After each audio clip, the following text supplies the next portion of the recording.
Well, hello there. It is I, your boy H Boy, and I am here with another story time. I'm going to tell you about the time I almost lost my uncle's dog. So, here's what happened. It was a long time ago. I was probably about 5, 6, 7, maybe 8. And what happened? I'll tell you what happened.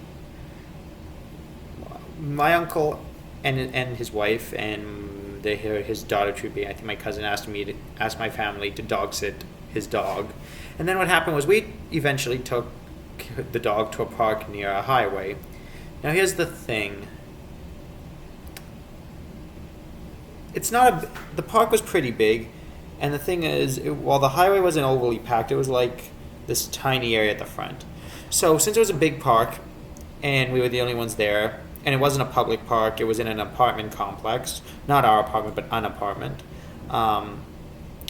We weren't trespassing. It was a family member's apartment. What happened was, I decided to take her off leash to let her run a bit, and there was no rules against taking off leash. It was perfectly allowed in this vicinity, so please don't chastise me. But the thing is, she did run all right towards the road.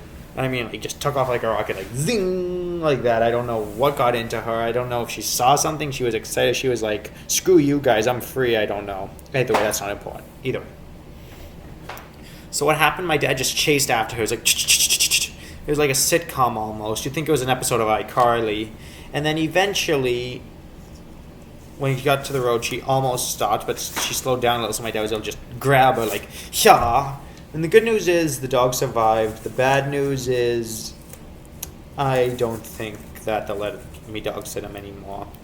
So that's basically all. That's basically all there is to the story. But I remember since I was a young one, I was silly, and at one part I attempted to take off the leash again just to get her to run again, but my dad just stopped me.